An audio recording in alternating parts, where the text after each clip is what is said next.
मला एक सांगा, एकनाथ शिंदे आणि देवेंद्र फडणवीस यांच्यामध्ये भांडणं नेमकं कोणी लावले?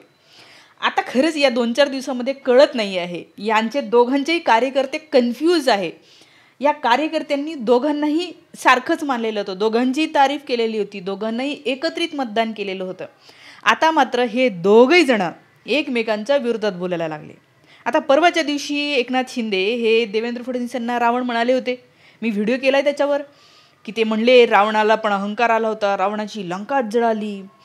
आता अनेक लोक मला असं म्हणले, काय ताई त्यांनी नाव थोडी घेतलं, ते थोडी म्हटले की फडणवीस हे रावणासारखे आहेत म्हणून. कुणालाही म्हणलेलं असू शकतं, तुम्हीच उगं भांडणं लावताय म्हणून. आता मला शंकाच यायला लागली, माझ्या व्हिडिओमुळे तर नाही ना भांडणं लागली. कारण त्याच्यानंतर आता देवेंद्र फडणवीसांची प्रतिक्रिया आली आहे. आजच तो व्हिडिओ बघितला ज्याच्यात देवेंद्र फडणवीस काय म्हणतायत, तुम्हीच ऐका काय म्हणतायत ते. कोणी हे म्हणालं असेल की तुमची लंका जाळून टाकतो वगैरे, आपण लंकेत राहतच नाही, आपण तर रामाचे अनुयायी आहोत, रावणाचे आहोत का? बस, आणि तू तो भरतच आहे, रामाचा छोटा भाऊ. आता रामाच्या भावाची लंका असू शकते का? ओके, म्हणजे देवेंद्र फडणवीसांनी हे मान्य केलेलं आहे. त्यांना माहिती आहे की एकनाथ शिंदे हे आपल्याला रावण म्हणू शकतात. आपल्यामध्ये एवढे भांडणं झालेले, आपल्यामध्ये एवढे संबंध तणावलेले आहेत की ते आपल्याला रावण म्हणू शकतात, हे देवेंद्र फडणवीसांना माहिती आहे. एक तर 4 दिवसापूर्वीच हुतात्मा दिवसाचा कार्यक्रमाचा व्हिडिओ मी तुम्हाला दाखवला. हे दोघं जणी इतक्या जवळून गेले, मात्र एकमेकांकडे तोंड पण नाही दाखवलं त्यांनी. एकमेकांकडे पाठ करून उभे होते, कितीतरी वेळ घुटमळत होते. पूर्ण ऑकवर्डनेस, तो ताण जाणवत होता या दोघांच्या बॉडी लँग्वेजमध्ये, की आपलं काय ठीक नाही आहे, आपलं बिनसलेलं आहे, आपलं काहीतरी मोठं वाद झालेला आहे. आणि आता ह्या अशा वक्तव्यांवरून तिकडून कोणीतरी म्हणतंय रावणाची लंका जळालेली, हे म्हणतात आम्ही तर रामाचे हे आहोत, आपण तर रावण आहोतच नाही, आणि त्याच्यामुळे आमचा भरत आहे तोच लंका जाळेल वगैरे वगैरे. याच्यावरून यांच्यामध्ये भांडण जे आपल्याला वरवर दिसतंय ते काही साधं नाही आहे. एक भयंकर मोठं काहीतरी घडतं आहे. आणि येत्या काही दिवसात, जसं रवींद्र चव्हाण कालच म्हटले की 2 तारखेपर्यंत युती टिकवायची आहे, म्हणजे 2 डिसेंबरपर्यंत.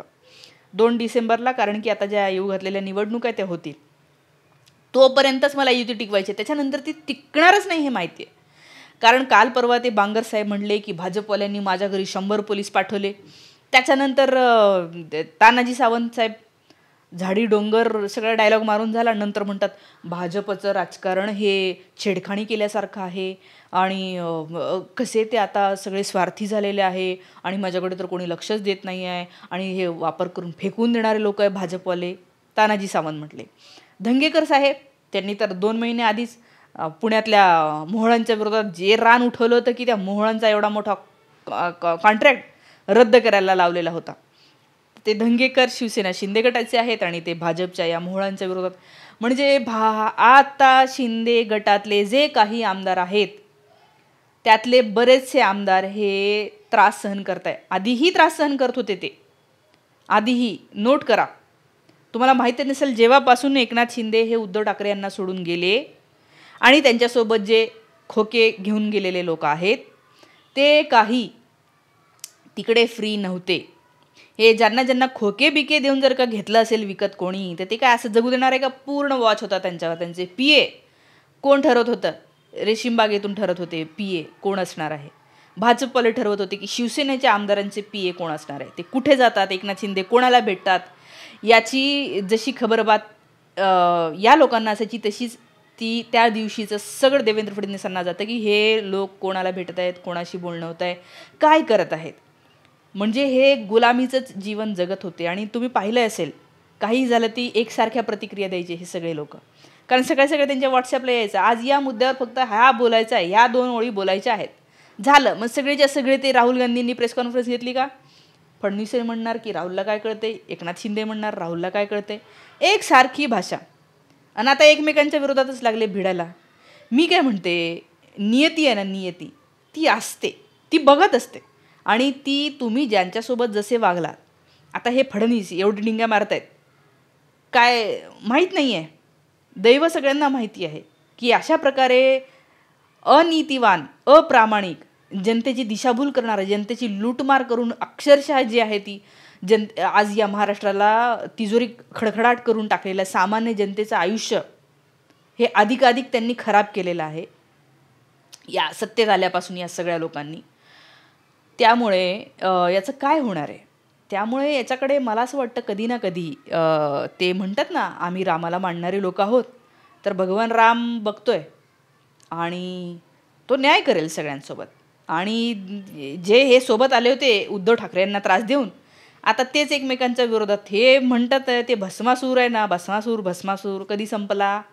जेव्हा तो भस्मासूर एक दुसऱ्याच्या डोक्यावर हात ठेवायचा, खायचा, ते भस्म व्हायचे, खाऊन टाकायचे. ते भस्मासुराचा हात जेव्हा त्याच्याच डोक्यावर पडतो तेव्हा तो भस्मासूर त्याचा अंत तसाच होणार असतो.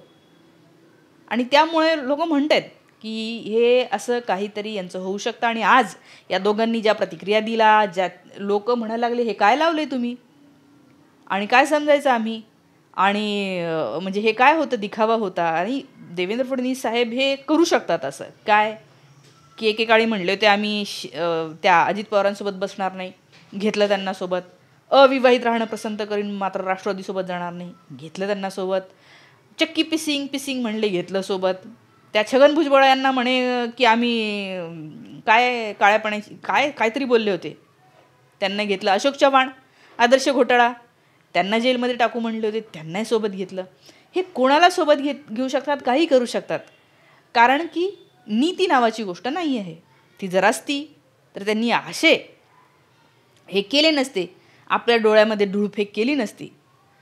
आपण कितीही म्हटलं की त्या शिवाजी महाराजांना पाया पडतानाचे फोटो टाकले, याचा अर्थ असा होत नाही की तुम्ही त्यांच्या विचारांवर चालणारे लोक आहात.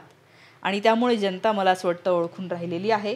आज ही प्रतिक्रिया आली, याच्यावरून तुम्हाला काय वाटतं? 2 तारखेनंतर नेमकं काय होणार आहे, काय होऊ शकतं? आणि असं जर झालं तर मला असं वाटतं महाराष्ट्रामध्ये सत्तापालटसुद्धा होऊ शकते. कारण माझी तरी इच्छाच आहे की शिंदे साहेब, अजित पवार आणि हे सगळे विरोधातले जे काही आमदार आहेत, राष्ट्रवादी काँग्रेस, शरद पवार, काँग्रेस, या सगळ्यांनी एकत्र यावं आणि या महाराष्ट्रामध्ये जे आहे ते सरकार स्थापन करावं, अशी माझी इच्छा आहे. बघूया आता काय होते. तुम्हाला या सगळ्यांबद्दल काय वाटतं? त्या प्रतिक्रिया मला कमेंट करून नक्की सांगा. थांबते. Thank you so much.